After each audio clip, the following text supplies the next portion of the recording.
ഇന്ന് വിദേശ വിദ്യാഭ്യാസ രംഗത്ത് ഏറെ ശ്രദ്ധ നേടുന്ന ഒരു കോഴ്സിനെ കുറിച്ചാണ് നമ്മൾ സംസാരിക്കുന്നത്. BSc nursing in abroad. ഗുണമേന്മയുള്ള വിദ്യാഭ്യാസം, താരതമ്യേന കുറഞ്ഞ പഠന ചെലവ്, അന്താരാഷ്ട്ര നിലവാരമുള്ള പഠന അന്തരീക്ഷം എന്നിവയെക്കുറിച്ച് നമുക്ക് കൂടുതൽ അറിയാൻ ഇന്ന് നമ്മളോടൊപ്പമുള്ളത് മിസ്റ്റർ അനുരാജ് സാറാണ്. Sir welcome. സാർ, ഇന്ന് പൊതുവെ കുട്ടികൾ വിദേശത്ത് BSc നഴ്സിംഗ് നോക്കുന്നുണ്ട്.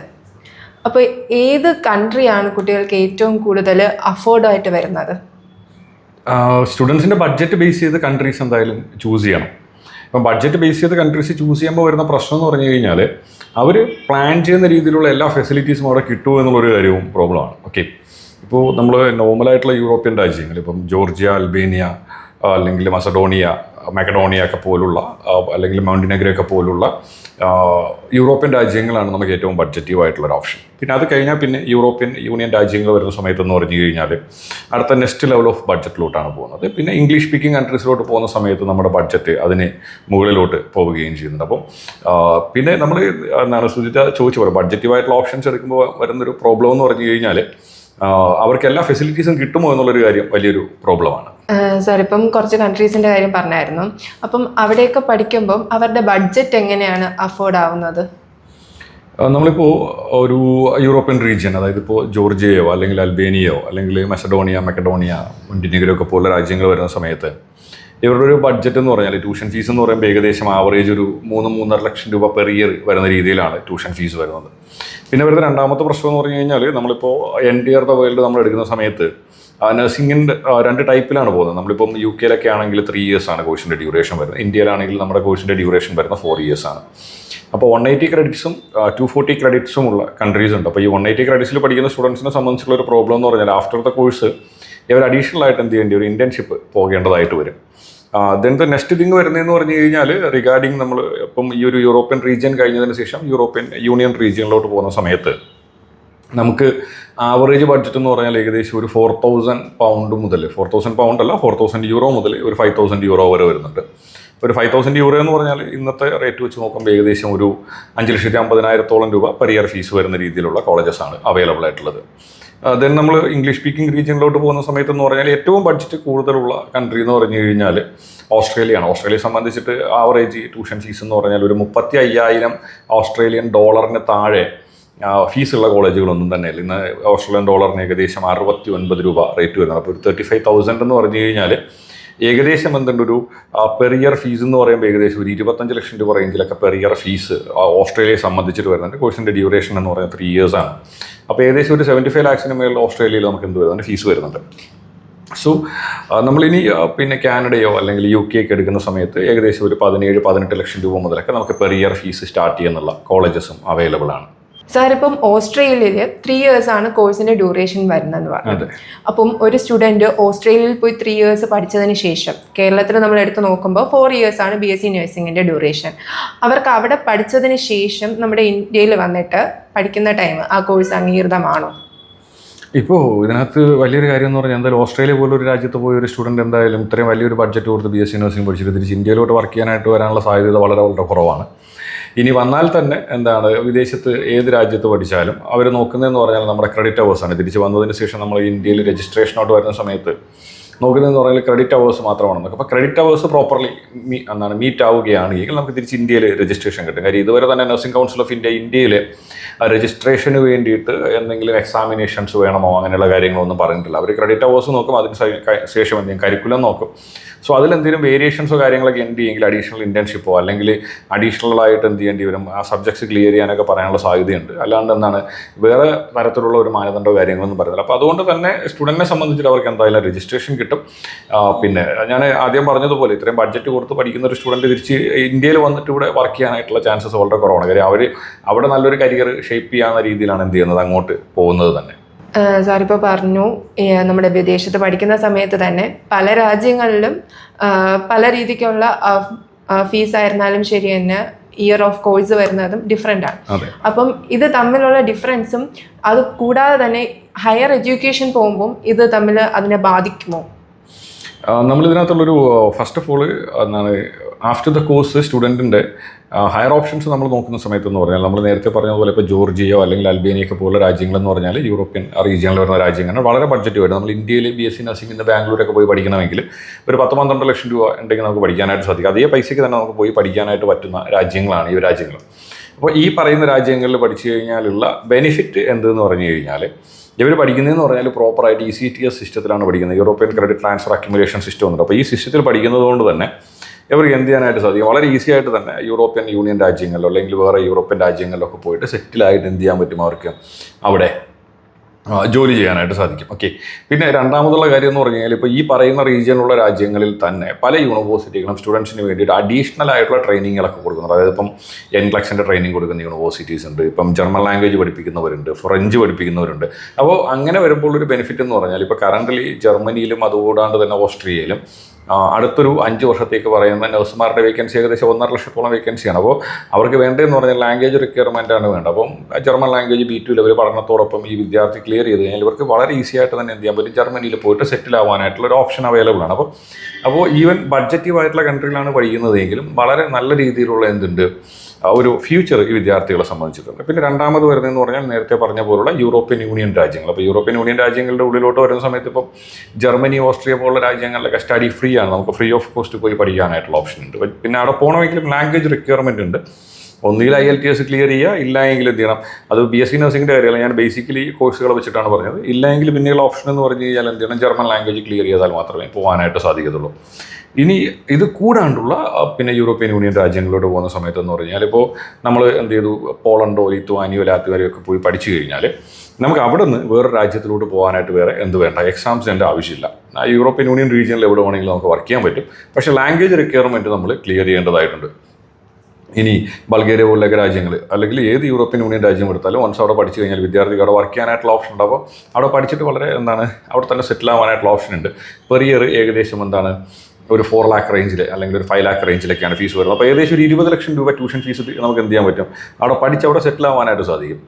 പിന്നെ വരുന്നതെന്ന് പറഞ്ഞാൽ ഞാൻ നേരത്തെ പറഞ്ഞതുപോലെ നമുക്ക് ബഡ്ജറ്റ് കൂടിയ രാജ്യങ്ങളാണ്. അത് ഏകദേശം ഒരു 60 ലക്ഷം രൂപ മുതൽ ഏകദേശം ഒരു ടോട്ടൽ ഫീസ് ഒരു 80 lakh വരെയൊക്കെ വരുന്ന രീതിയിലുള്ള യൂണിവേഴ്സിറ്റീസാണ്. അപ്പോൾ അത് നമ്മളിപ്പോൾ ഇപ്പോൾ കാനഡയോ അല്ലെങ്കിൽ UK-യോ US-ഓ അല്ലെങ്കിൽ ഓസ്ട്രേലിയ പോലുള്ള രാജ്യങ്ങളാണ്. അപ്പോൾ അവിടെ പോകുന്ന വിദ്യാർത്ഥികളെ സംബന്ധിച്ചിട്ട് അതിനകത്ത് 99.9% വിദ്യാർത്ഥികളും കോഴ്സ് കഴിഞ്ഞതിന് ശേഷം അവിടെ പെർമനൻറ്റ് റെസിഡൻസി കിട്ടണം എന്നൊരു പ്ലാനിൻ്റെ പുറത്ത് പോകുന്ന വിദ്യാർത്ഥികളാണ്. ഓക്കെ. അപ്പോൾ ഇതാണ് വൈഡായിട്ടുള്ള ഓപ്പർച്യൂണിറ്റീസ് എന്ന് പറഞ്ഞു കഴിഞ്ഞാൽ. പിന്നെ വിദ്യാർത്ഥികളെ സംബന്ധിച്ച് BSc നഴ്സിംഗ് എന്ന് പറയുന്നത് ഏറ്റവും ജോബ് ഓറിയൻറ്റഡ് ആയിട്ടുള്ള കോഴ്സാണ്, ഏറ്റവും ജോബ് സെക്യൂർഡ് ആയിട്ടുള്ള ഒരു കോഴ്സാണ്. അപ്പോൾ അതുകൊണ്ട് തന്നെ വിദ്യാർത്ഥികൾക്ക് കോഴ്സ് കഴിഞ്ഞതിന് ശേഷം ജോലി കിട്ടുമോ എന്ന കാര്യത്തിനകത്ത് ടെൻഷൻ അടിക്കേണ്ട ആവശ്യമൊന്നുമില്ല. 100% കുട്ടികൾ പ്ലേസ്ഡ് ആവും. ഇപ്പോൾ പഠനത്തോടൊപ്പം തന്നെ വിദേശത്ത് BSc നഴ്സിംഗ് പഠിക്കുന്ന സ്റ്റുഡൻസിന് പാർട്ട് ടൈം ജോബും അവർക്ക് അവൈലബിലിറ്റി ഇല്ലേ? പാർട്ട് ടൈം ജോബിൻ്റെ കാര്യത്തിലൂടെ വരുന്ന സമയത്ത് എന്ന് പറഞ്ഞാൽ ഇത് കൺട്രി ബേസിൽ ഡിഫറൻസ് വരും, മനസ്സിലായില്ല. ഇപ്പോൾ കൺട്രിക്ക് എത്രത്തോളം റിക്വയർമെൻറ്റ്സ് ഉണ്ട്, മാൻ പവർ റിക്വയർമെൻറ്റ് എത്രത്തോളം ഉണ്ട് എന്നതിനെ ബേസ് ചെയ്തിട്ടാണ് എന്ത് വരുന്നത്? പാർട്ട് ടൈം ജോബിൻ്റെ കാര്യമൊക്കെ വരുന്നത്. ഞാൻ അത് കൂടാണ്ട് പിന്നെ വരുന്നതെന്ന് പറഞ്ഞു കഴിഞ്ഞാൽ പാർട്ട് ടൈം ജോബിന് കിട്ടുന്ന സാലറിയും രാജ്യങ്ങളെ വെച്ചിട്ട് എന്ത് ചെയ്യും? ഡിഫറൻസ് വരും. പിന്നെ സ്റ്റുഡൻസ് എപ്പോഴും ചിന്തിക്കേണ്ട ഒരു കാര്യമെന്ന് പറഞ്ഞു കഴിഞ്ഞാൽ ട്യൂഷൻ ഫീസ് അല്ലാണ്ട് എഡ്യൂക്കേഷൻ ലോണിൽ നിന്നോ അല്ലെങ്കിൽ സ്വന്തമായി അടയ്ക്കാനായിട്ടുള്ള ഒരു സോഴ്സ് കണ്ടെത്തുന്നത് വളരെ നല്ലൊരു ചോയ്സ് തന്നെയാണ്. കാര്യം ട്യൂഷൻ ഫീസ് പാർട്ട് ടൈമിൽ നിന്ന് അടയ്ക്കാമെന്ന ഒരു കൺസെപ്റ്റ് എപ്പോഴും മേ ബി ഒരു മിസ്റ്റേക്കൺ തോട്ട്സ് ആണ് എന്നതാണ് എൻ്റെ ഒരു വിശ്വാസം. നമ്മുടെ ലിവിങ് കോസ്റ്റ് പാർട്ട് ടൈമിൽ നിന്ന് എന്തായാലും വിദ്യാർത്ഥികൾക്ക് മാനേജ് ചെയ്യാൻ പറ്റും. കാര്യം ഞാൻ നേരത്തെ പറഞ്ഞ പോലെ ഈ പറയുന്ന രാജ്യങ്ങളൊക്കെ European credit transfer accumulation system follow up ചെയ്യുന്ന രാജ്യങ്ങളാണ്. അതുകൊണ്ട് തന്നെ മിനിമം 4 മണിക്കൂർ എന്ത് ചെയ്യാം? ഇവർക്ക് പാർട്ട് ടൈം ചെയ്ത് അവരുടെ പഠനം മുന്നോട്ട് കൊണ്ടുപോകാനായിട്ടുള്ള ഓപ്ഷൻ എന്തായാലും കിട്ടും. പിന്നെ പാർട്ട് ടൈം ചെയ്യണമെന്ന് ആഗ്രഹിക്കുന്ന വിദ്യാർത്ഥികളാണെങ്കിൽ കൺട്രി ചൂസ് ചെയ്യുന്നതിന് മുമ്പായിട്ട് തന്നെ എന്ത് ചെയ്യണം? പ്രോപ്പറായിട്ട് കാര്യങ്ങളെക്കുറിച്ചൊന്ന് പഠിക്കുന്നത് നല്ലതാണ്. ഏതൊക്കെ കൺട്രിയിലാണ് ഇപ്പോൾ കറൻ്റ്ലി പാർട്ട് ടൈം അവൈലബിലിറ്റി ഉള്ളത്? ഈവൻ ഇപ്പോൾ UK-യിൽ പോലും പാർട്ട് ടൈം കിട്ടാത്ത വിദ്യാർത്ഥികളുണ്ട്. കാര്യം അത്രയേറെ വിദ്യാർത്ഥികളോട് പോയി ഹൈലി സാച്ചുറേറ്റഡ് ആണ്. അപ്പോൾ ഞാൻ UK-യുടെ കാര്യം മാത്രമല്ല പറയുന്നത്, ഇത്തരത്തിൽ പല രാജ്യങ്ങളുമുണ്ട് കറൻ്റ്ലി പാർട്ട് ടൈം പ്രോബ്ലം ഉള്ള രാജ്യങ്ങൾ. ഓക്കെ. അപ്പോൾ അത് പ്രോപ്പർലി അനലൈസ് ചെയ്തിട്ട് കൺട്രി ചൂസ് ചെയ്ത് കഴിഞ്ഞാൽ അതൊരു പ്രോബ്ലം അല്ല. സാർ, ഇപ്പോൾ നമ്മുടെ ഇന്ത്യയിലാണെങ്കിൽ BSc നഴ്സിംഗ് എടുക്കണമെന്നുണ്ടെങ്കിൽ ബയോളജി സയൻസ് നിർബന്ധമാണ്. അതെ. ഇപ്പോൾ വിദേശത്ത് പോയി പഠിക്കുന്ന ഒരു സമയത്ത് നോൺ ബയോളജിക്കൽ സ്റ്റുഡൻസിന് പോലും ഈ കോഴ്സ് പഠിക്കാൻ സാധിക്കുമോ? ബയോളജി സയൻസ് വേണ്ട എന്നുള്ള രാജ്യങ്ങളുണ്ട്. ഇപ്പോൾ എല്ലാ രാജ്യങ്ങളിലും അതൊരിക്കലും പോസിബിൾ അല്ല. പക്ഷേ +2 ഫിസിക്സ് കെമിസ്ട്രി ബയോളജി ഇല്ലാത്ത വിദ്യാർത്ഥികൾക്ക് BSc നഴ്സിംഗ് എടുത്ത് പഠിക്കാനായിട്ടുള്ള പോസിബിൾ ആയിട്ടുള്ള രാജ്യങ്ങളുണ്ട്. അത് നമുക്ക് യൂറോപ്യൻ റീജിയനിലുണ്ട്, പിന്നെ അതുകൂടാണ്ട് യൂറോപ്യൻ യൂണിയൻ റീജിയനിലൊക്കെ അവൈലബിൾ ആണ്. ഓക്കെ, അപ്പോൾ അത് ഡിപ്പെൻഡ്സ് ഓൺ കൺട്രിയിൽ ഡിഫറൻസ് വരും. ഇനി ചില യൂണിവേഴ്സിറ്റികൾ, ഇപ്പോൾ ഇന്ത്യയിലാണ് നമുക്ക് അഡ്മിഷൻ എടുക്കാനാണെങ്കിൽ ഫിസിക്സ് കെമിസ്ട്രി ബയോളജിക്ക് ജസ്റ്റ് 50% മാർക്ക് മതി. പക്ഷേ വിദേശത്ത് നമ്മൾ പോകുന്ന സമയത്ത് ചില യൂണിവേഴ്സിറ്റികളിൽ നമുക്ക് BSc നഴ്സിംഗിന് അഡ്മിഷൻ വേണമെങ്കിൽ minimum 75-80% physics chemistry biology individual തന്നെ വേണമെന്ന് പറയുന്ന യൂണിവേഴ്സിറ്റികളാണ്. അപ്പോൾ നമുക്ക് യൂറോപ്യൻ റീജിയനിൽ വിത്തൗട്ട് ബയോളജി ഉള്ള വിദ്യാർത്ഥികൾക്കും BSc നഴ്സിംഗ് എടുക്കാൻ പറ്റുന്ന രീതിയിലുള്ള യൂണിവേഴ്സിറ്റീസ് ഉണ്ട്. സോ ഇപ്പോൾ നിങ്ങൾ ബയോളജി ബാക്ക്ഗ്രൗണ്ടിൽ നിന്ന് അല്ലാത്തൊരു വിദ്യാർത്ഥിയാണെങ്കിൽ പോലും നിങ്ങൾക്ക് ഹയർ ഓപ്ഷന് BSc നഴ്സിംഗ് പോലുള്ളൊരു കോഴ്സ് എടുക്കാനായിട്ടുള്ള ചോയ്സ് ഇന്ന് അവൈലബിൾ ആണ്. അത് വലിയൊരു ബെനിഫിറ്റ് തന്നെയാണ്. സാർ, പിന്നെ നമ്മുടെ ഇന്ത്യയിൽ BSc നഴ്സിംഗ് പഠിക്കുന്നതും വിദേശത്ത് പോയി BSc നഴ്സിംഗ് പഠിക്കുന്നതും ഇത് തമ്മിലുള്ള ഒരു ഡിഫറൻസ് എന്താണ് വരുന്നത് സ്റ്റുഡൻസിൻ്റെ ഇടയിൽ? ഇതിനകത്തുള്ള മേജറായിട്ടുള്ള ഡിഫറൻസ് എന്ന് പറഞ്ഞു കഴിഞ്ഞാൽ, നമ്മളിപ്പോൾ ഇന്ത്യയിൽ ഇപ്പം കറൻ്റ്ലി ഉള്ളൊരു സിസ്റ്റം എന്ന് പറഞ്ഞു കഴിഞ്ഞാൽ പ്രാക്ടിക്കൽ അവേഴ്സ് കുറവാണ്, ക്ലിനിക്കൽ അവേഴ്സ് കുറവാണ്. ഓക്കെ, സോ അതുകൊണ്ടാണ് പല സ്റ്റുഡൻസും എന്ത് ചെയ്യുന്നുണ്ട്, കോഴ്സ് കഴിഞ്ഞതിന് ശേഷം ഇപ്പോൾ MOH അല്ലെങ്കിൽ DHA പോലുള്ള എക്സാംസ് ഒക്കെ എഴുതാനായിട്ട് പോകുന്ന സമയത്ത് ഗൾഫിൻ്റെ എക്സാംസോ ഇനിയില്ല, നമ്മൾ എന്ത് ചെയ്യുന്നുണ്ട്, പിന്നെ NCLEX RLO അങ്ങനെയൊക്കെയുള്ള എക്സാംസ് എഴുതാൻ പോകുന്ന സമയത്ത് എന്ന് പറഞ്ഞാൽ 2 വർഷത്തെ എക്സ്പീരിയൻസ് വേണം അല്ലെങ്കിൽ 3 വർഷത്തെ എക്സ്പീരിയൻസ് വേണം എന്നുള്ളതൊക്കെ ക്രൈറ്റീരിയാസ് വരുന്നു, മനസ്സിലായോ?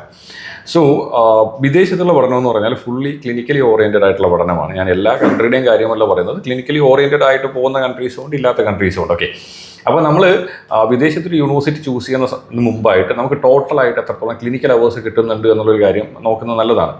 സോ ക്ലിനിക്കൽ അവേഴ്സ് പ്രോപ്പറായിട്ടുള്ള യൂണിവേഴ്സിറ്റീസ് ആണ് എങ്കിൽ വൺസ് നിങ്ങളുടെ കോഴ്സ് കഴിഞ്ഞ് കഴിഞ്ഞാൽ നിങ്ങൾക്ക് ഡയറക്റ്റ്ലി തന്നെ എന്ത് ചെയ്യാൻ പറ്റും, മറ്റുള്ള കൺട്രികളിലോട്ട് മൈഗ്രേറ്റ് ചെയ്ത് പോകാനായിട്ടുള്ളൊരു ഓപ്ഷൻ അവൈലബിൾ ആണ്. Okay, then the second thing എന്ന് പറഞ്ഞു കഴിഞ്ഞാൽ വിദേശത്തുള്ള നഴ്സിംഗ് പഠനത്തിൻ്റെ ഒരു ബെനിഫിറ്റ് എന്ന് പറഞ്ഞാൽ അവർ ഹൈലി അപ്ഡേറ്റഡ് ആണ്, മനസ്സിലായാലും. ഇപ്പോൾ എല്ലാ മേഖലയിലും ഓരോ ദിവസവും വലിയ മാറ്റങ്ങൾ വന്നുകൊണ്ടിരിക്കുന്ന ഒരു കാലമാണ്. ഈവൻ നമ്മളിപ്പോൾ മെഡിക്കൽ സയൻസ് രംഗത്തായാൽ പോലും എന്ത് ചെയ്യുന്നുണ്ട്, ആർട്ടിഫിഷ്യൽ ഇൻ്റലിജൻസ് അടക്കമുള്ള പല ടെക്നോളജികളും ഇന്ന് ഇംപ്ലിമെൻ്റ് ആയിക്കൊണ്ടിരിക്കുന്ന ഒരു കാലഘട്ടമാണ്. അപ്പോൾ ഇത്തരത്തിലുള്ള വലിയ തരത്തിലുള്ള മാറ്റങ്ങൾ എന്ത് ചെയ്യുന്നുണ്ട്, വിദേശത്തുള്ള യൂണിവേഴ്സിറ്റികൾ വളരെ ഫാസ്റ്റായിട്ട് അതിനെ അഡാപ്റ്റ് ചെയ്യുന്നുണ്ട്. ഇപ്പം നമ്മൾ പല കാര്യങ്ങളും നമ്മുടെ നാട്ടിലെത്തുന്നത് മറ്റുള്ള രാജ്യങ്ങളിലൊക്കെ ഇംപ്ലിമെൻറ്റ് ചെയ്ത് 10-15 വർഷങ്ങൾ കഴിഞ്ഞതിന് ശേഷമായിരിക്കും അത്തരം കാര്യങ്ങൾ നമ്മുടെ നാട്ടിലോട്ട് എത്തുന്നത്. ഓക്കെ, അതുകൊണ്ടാണ് നമ്മുടെ വിദ്യാർത്ഥികൾ പല വിദേശത്തൊക്കെയുള്ള കോമ്പറ്റേറ്റീവ് എക്സാമുകൾ എഴുതുന്ന സമയത്ത് ബാക്കിലോട്ട് പോകുന്നതിൻ്റെ റീസൺ ഇതാണ്. ഇപ്പോൾ നമ്മൾ ഒന്ന് അനലൈസ് ചെയ്ത് നോക്കിക്കഴിഞ്ഞാൽ വിദേശത്തുള്ള നഴ്സിംഗ് പിന്നെ ജോലിയുമായി ബന്ധപ്പെട്ടൊക്കെയുള്ള എക്സാമിനേഷനുകളിൽ ഏറ്റവും കൂടുതൽ പാസ്സാവുന്നതെന്ന് പറഞ്ഞു കഴിഞ്ഞാൽ ഇന്ത്യയിൽ നിന്ന് വിദേശത്ത് പോയി പഠിച്ച വിദ്യാർത്ഥികളാണ്. അപ്പോൾ ഇന്ത്യയിൽ പഠിക്കുന്ന വിദ്യാർത്ഥികളുടെ വിജയ ശതമാനം കുറവാണ്. ഓക്കെ, അപ്പം ഇതിനകത്ത് വരുന്ന പ്രോബ്ലം ഇതാണ്. കാര്യം നമ്മുടെ ഇവിടുത്തെ ഒരു സ്റ്റഡി സിസ്റ്റം അത്രയേറെ എന്ത് ചെയ്തിട്ടില്ല, അവർ ഫാസ്റ്റായിട്ട് അവർ ചേഞ്ച് ചെയ്തിട്ടില്ല എന്നത് വലിയൊരു ഡ്രോബാക്ക് തന്നെയാണ്. നമ്മൾ ചിന്തിക്കുന്നതെന്ന് പറയുന്നത് നമ്മുടെ ഇവിടെയാണ് ഏറ്റവും കൂടുതൽ ക്ലിനിക്കൽസ് കിട്ടുന്നത്, ഇവിടെയാണ് ഏറ്റവും കൂടുതൽ പേഷ്യൻസ് കിട്ടുന്നത് എന്നൊക്കെയാണ് ചിന്തിക്കുന്നത്. ഇപ്പം നമ്മൾ യൂറോപ്യൻ റീജിയനിലുള്ള അല്ലെങ്കിൽ വേറെ ഈ പുറത്തുള്ള രാജ്യങ്ങളിലൊക്കെ പോയി കഴിഞ്ഞാൽ അവിടെ may be number of patients കുറവായിരിക്കും, പക്ഷേ അവിടെ കൊടുക്കുന്ന ക്ലിനിക്കൽ അവേഴ്സ് കൂടുതലാണ്, മനസ്സിലായോ? കൂടുതലായിട്ട് എന്ത് ചെയ്യുന്നുണ്ട്, അവർ ഹൈലി തിയറി ഓറിയൻറ്റഡ് ഒന്നുമല്ല. സ്റ്റുഡൻറ്റ് എന്തായാലും തിയറി എന്തായാലും പഠിക്കേണ്ടതുണ്ട്, പക്ഷേ ക്ലിനിക്കൽ ബേസ്ഡ് ആയിട്ടുള്ള സബ്ജക്ട്സ് പഠിക്കുന്ന സമയത്ത് അവർക്ക് ഹാൻഡ്സ് ഓൺ പ്രാക്ടീസാണ് കൂടുതൽ കിട്ടേണ്ടത്. അപ്പോൾ അത്തരം കാര്യങ്ങൾ വിദേശത്ത് കൂടുതൽ കിട്ടുന്നത് കൊണ്ട് തന്നെ ഈ കോഴ്സ് കഴിഞ്ഞതിന് ശേഷം അഡീഷണൽ ആയിട്ട് ടൈമൊന്നും വേസ്റ്റ് ആക്കാതെ എന്ത് ചെയ്യാൻ പറ്റും, വിദ്യാർത്ഥിക്ക് ഡയറക്റ്റ്ലി പല രാജ്യങ്ങളിലോട്ടും അവർക്ക് മൈഗ്രേറ്റ് ചെയ്യാനോ ജോലിയിലോട്ടൊക്കെ പോകാനായിട്ട് സാധിക്കുമെന്നത് ഏറ്റവും വലിയൊരു ബെനിഫിറ്റ് ആയിട്ടുള്ളൊരു കാര്യമാണ്. സാർ, ഇപ്പോൾ കേരളത്തിൽ നിന്ന് വിദേശത്ത് BSc നഴ്സിംഗ് പഠിക്കാൻ വേണ്ടിയിട്ട് ധാരാളം സ്റ്റുഡൻസ് നോക്കുന്നുണ്ട്. അപ്പം അവർക്ക് വേണ്ടിയിട്ടുള്ള ഒരു സപ്പോർട്ട് സാറിൻ്റെ ഇൻസ്റ്റിറ്റ്യൂഷൻ വഴി എങ്ങനെയാണ് അവർക്ക് കൊടുക്കുന്നത്? ഇപ്പം നമ്മൾ ചെയ്യുന്ന ഒരു കാര്യം എന്ന് പറഞ്ഞു കഴിഞ്ഞാൽ, ഇപ്പോൾ പിന്നെ ഞാൻ ആദ്യം പറഞ്ഞതുപോലെ തന്നെ റിക്വയർമെൻറ്റ്സ് വളരെ ഡിഫറൻ്റ് ആണ്. ഇപ്പോൾ ഇംഗ്ലീഷ് സ്പീക്കിംഗ് കൺട്രീസിൽ പോവുകയാണെങ്കിൽ നമുക്ക് എന്ത് വേണം, IELTS ക്ലിയർ ചെയ്യണം, IELTS TOEFL ലാംഗ്വേജ് എക്സാമിനേഷൻ. ഇന്ന് പല തരത്തിലുള്ള ലാംഗ്വേജ് എക്സാമിനേഷൻസ് അവൈലബിൾ ആണ്. ഇനി ഈ വിദ്യാർത്ഥി പോകുന്നത് യൂറോപ്യൻ യൂണിയൻ റീജിയനിലാവട്ടെ, ഇപ്പോൾ ജർമ്മനിയിലാണെങ്കിൽ ജർമ്മൻ ലാംഗ്വേജ് ക്ലിയർ ചെയ്യണം. ഓക്കെ, അപ്പോൾ ഓരോ സ്ഥലത്ത് പോകുന്ന സമയത്തും റിക്വയർമെൻറ്റ് ഡിഫറൻ്റ് ആയിക്കൊണ്ടിരിക്കുകയാണ്. അപ്പോൾ ഈ റിക്വയർമെൻറ്റ്സ് മീറ്റ് ചെയ്യാനുള്ള എല്ലാ തരത്തിലുള്ള ട്രെയിനിങ്സും നമ്മൾ വിദ്യാർത്ഥികൾക്ക് പ്രൊവൈഡ് ചെയ്യുന്നുണ്ട്. അത് ലാംഗ്വേജ് ക്ലാസ്സസ് അങ്ങനെയുള്ള കാര്യങ്ങളെല്ലാം തന്നെ നമ്മൾ പ്രൊവൈഡ് ചെയ്യുന്നുണ്ട്. പിന്നെ സ്റ്റുഡൻറ്റ് ഫേസ് ചെയ്യാൻ പോകുന്ന ഏറ്റവും വലിയൊരു പ്രോബ്ലം എന്ന് പറഞ്ഞാൽ ആപ്ലിക്കേഷനാണ്. എബ്രോഡ് പോകുന്ന സമയത്ത് ആപ്ലിക്കേഷൻ പ്രോസസ്സ് ചെയ്യുക എന്നതാണ്. ഓക്കെ, അപ്പോൾ ഡേ 1 മുതൽ ആപ്ലിക്കേഷൻ പ്രോസസ്സ് ചെയ്ത് സ്റ്റുഡൻറ്റിൻ്റെ ഇൻ്റർവ്യൂ സ്റ്റാർട്ട് ചെയ്ത് വിസ വന്ന് സ്റ്റുഡൻറ്റ് എന്ത് ചെയ്തു, അവിടെ എത്തി അതിന് ശേഷം അവരുടെ അക്കോമഡേഷന് വേണ്ട സപ്പോർട്ട്, ദെൻ കോളേജിൽ എന്താണ് രജിസ്ട്രേഷൻ, ദെൻ എന്താണ് ഇൻ ബിറ്റ്വീൻ നമുക്ക് വിദ്യാർത്ഥി ഇപ്പോൾ 3-4 വർഷത്തെ കോഴ്സ് ആണെങ്കിൽ ഓരോ വർഷം ഇവരുടെ വിസ റിന്യൂവൽ ചെയ്യേണ്ടതുണ്ട്, TRC ചെയ്യണം, രജിസ്ട്രേഷൻ ചെയ്യണം. അപ്പോൾ ഇങ്ങനെയൊക്കെയുള്ള ഒരുപാട് കാര്യങ്ങളുണ്ട്. അപ്പോൾ ഇത്തരത്തിലുള്ള എല്ലാ കാര്യങ്ങൾക്കും എന്ത് ചെയ്യുന്നുണ്ട്, സ്റ്റുഡൻസിന് വേണ്ടി എല്ലാ സപ്പോർട്ടും കൊടുക്കുന്നുണ്ട്. അതപ്പോൾ ഏത് രാജ്യമായാലും എന്തുണ്ട്, നമ്മളുമായി കൊളാബറേറ്റ് ചെയ്യുന്ന നമ്മുടെ അസോസിയേറ്റ്സ് ഉണ്ട്, പല രാജ്യങ്ങളിലും നമ്മുടെ സ്റ്റാഫ്സ് ഉണ്ട്, പല രാജ്യങ്ങളിലും നമ്മുടെ ഓഫീസ് തന്നെ അവൈലബിൾ ആണ്. അപ്പോൾ സ്റ്റുഡൻസിന് വേണ്ടിയിട്ട് എന്ത് ചെയ്യുന്നുണ്ട്, Day 1 മുതൽ സ്റ്റുഡൻസ് ഒന്ന് ഗ്രാജുവേറ്റ് ആയി അവൻ എന്ത് ചെയ്തു വേറെ രാജ്യത്ത് പോയി സെറ്റിൽ ആകുന്നവരെയുള്ള എല്ലാ കാര്യങ്ങൾക്കും വേണ്ടി എല്ലാ കാര്യങ്ങളും നമ്മൾ ചെയ്യുന്നുണ്ട്. ഈവൻ സ്റ്റുഡൻസിന് പ്രീ ഡിപ്പാർച്ചർ ബ്രീഫിങ്, അതിനുശേഷം അവർക്ക് വേണ്ട ട്രാവൽ സപ്പോർട്ട്, അവർക്ക് എന്തൊക്കെയാണ് പർച്ചേസ് ചെയ്യേണ്ടത്, അത്തരത്തിലുള്ള എല്ലാ കാര്യങ്ങളിലും എന്തുണ്ട് നമ്മൾ അവരോടൊപ്പം തന്നെ ഉണ്ടാവും. ഓക്കെ, അതായത് ഒരു സ്റ്റുഡൻറ് ഇവിടെ നിന്ന് ട്രാവൽ ചെയ്ത് കഴിഞ്ഞ് അവരുടെ ആ ഒരു കോഴ്സ് പൂർത്തിയാവുന്നത് വരെ അവർക്ക് എന്തൊക്കെ സപ്പോർട്ട് സാറിൻ്റെ സൈഡിൽ നിന്ന് അക്കാഡമിക്കല്ല അല്ലാതെ ബാക്കിയുള്ള എന്തൊക്കെ സപ്പോർട്ടാണ് കൊടുക്കാൻ പറ്റുന്നത് അതെല്ലാം തന്നെ നമ്മൾ കൊടുക്കുന്നുണ്ട്. ഓക്കെ, അപ്പോൾ BSc നഴ്സിംഗ് ഇൻ അബ്രോഡ് അതിനെക്കുറിച്ചിട്ടൊരു ബ്രീഫ് എക്സ്പ്ലെയിൻ തന്നെയാണ് നമുക്ക് അനുരാജ് സാറിൻ്റെ സൈഡിൽ നിന്ന് കിട്ടിയത്.